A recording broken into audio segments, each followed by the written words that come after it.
And now for the formal declaration of the 2024 National Schools Press Conference and the hoisting of the banner, please welcome the Vice President of the Republic of the Philippines and the Secretary of the Department of Education, Honorable Sara C. Duterte.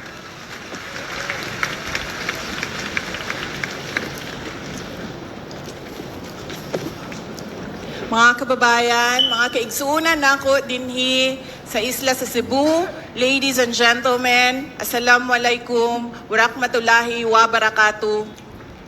Madayaw ug maayong hapon kaninyong tanan, magandang hapon sa inyong lahat. Tung nilabay nga tuig, doon nami mga lain-lain na aktibidades sa Department of Education. Mangutana ko sa ila dito sa Central Office.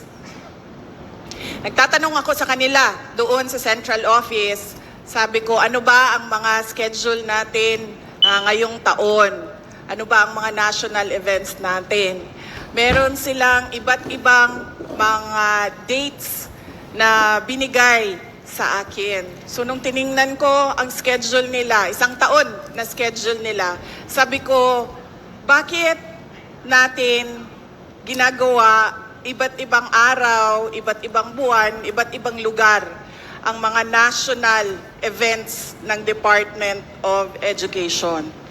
Tinanong ko yung isang USEC, sabi ko, bakit hindi pwede pag-isahin ang mga national events ng Department of Education para hindi pabalik-balik ang ating mga guro sa iba't ibang lugar at ating mga trainers, mga coaches sa iba't ibang lugar para umattend ng iba't ibang events ng Department of Education. Tinanong ko sila, sabi ko, pwede ba natin pag-isahin yan?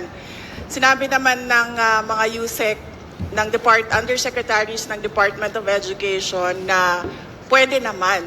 So sabi ko sa kanila, pwede ba na sa susunod na taon, gawin natin na yung 6 na malaking national events ng Department of Education, ilagay natin sa isang region or sa isang probinsya para nakakatulong tayo sa kanilang lokal na ekonomiya at sa mga negosyo, the micro, small, and medium businesses in the areas.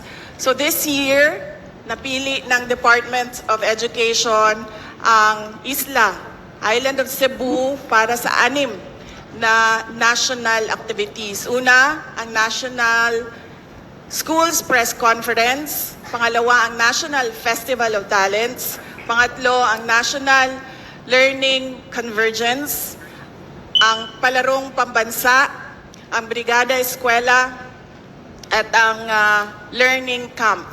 So yung 6 na yon, at meron kaming isa pa na maliit, the Solidarity Meeting of the Learners' Rights and Protection Office. Dinala namin lahat dito sa inyo, sa Cebu, para naman makita ninyo ng mga taga Cebu ang iba't ibang activities ng Department of Education at magkaroon ng interes ang mga kabataan sa Cebu sa pagsali sa iba't ibang kompetisyon at syempre makatulong sa lokal na ekonomiya ng inyong lugar post-COVID pandemic. Kaya nagpapasalamat ako sa local government ng Karkar at sa local government ng Province of Cebu sa kanilang suporta sa Department of Education.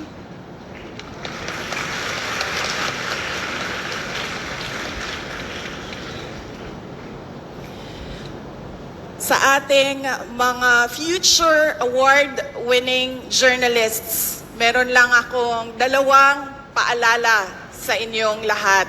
Hindi ko na pahabain yung aking speech. Gusto ko lang maalala ninyo ang 2 bagay sa pagtatrabaho ninyo at sa pagpupursige ninyo sa inyong interes at karera sa journalism. Unang-una, kapag opinyon ninyo ang sinusulat ninyo, never assume anything. Huwag ninyong ipaghalo ang assumption at opinyon. Magkaibang bagay yon. Pangalawa, never print or post or circulate something that you know is not the truth. Huwag ninyong gawin na sirain ang buhay ng ibang tao, sirain ang imahe ng iba't ibang organisasyon o ng mga tao sa alam niyong hindi totoo. Never assume and don't lie sa inyong trabaho. Yan lang ang gusto ko na maalala ninyo. And I wish you all good luck in the competition, and we all want to see you as award-winning journalists in the future, not just for national awards, but of course for international awards.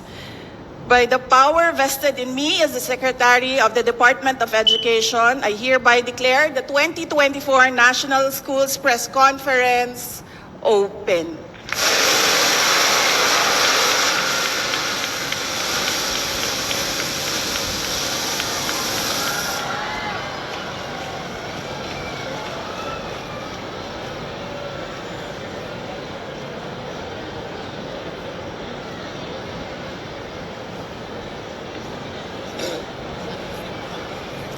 Thank you very much. Kajot lang, sir. Mga kababayan, patuloy po tayo maging matatag tungo sa pagtaguyod ng isang bansang makabata at mga batang makabansa. Ang lahat ng ginagawa natin ay para sa Diyos, sa bayan, at sa bawat pamilyang Pilipino. Syukran. Thank you very much, Vice President of the Republic of the Philippines and the Secretary of Department of Education, Honorable Sara Z. Duterte.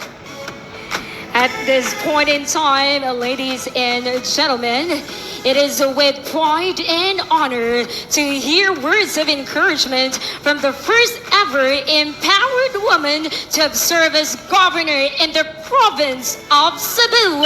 Ladies and gentlemen, help me welcome the governor of Cebu province, Honorable Gwendolyn F. Garcia.